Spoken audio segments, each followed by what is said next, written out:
முதலமைச்சர் மு.க.ஸ்டாலின் சென்னையில தொடங்கி வைக்கிறார். குறிப்பாக சென்னை செயின்ட் பீட் ஆங்கில இந்திய மேல்நிலைப் பள்ளியில இந்த திட்டம் என்பது தொடங்கி வைக்கப்பட இருக்கிறது.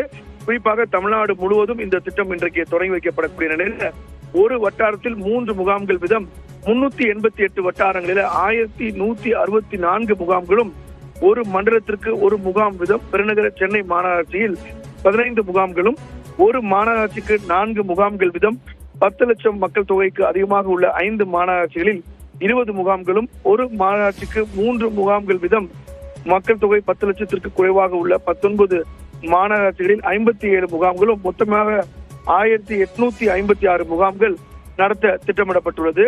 மிக குறிப்பாக இந்த சிறப்பு மருத்துவ முகாம்களில வசதி குறைந்த ஊரக பகுதிகள், குடிசை பகுதிகள், பழங்குடியினர் அதிகம் வசிக்கும் பகுதிகளில முன்னுரிமை அடிப்படையில் தேர்ந்தெடுக்கப்பட்டு இந்த சிறப்பு முகாம்கள் நடத்தப்பட உள்ளது.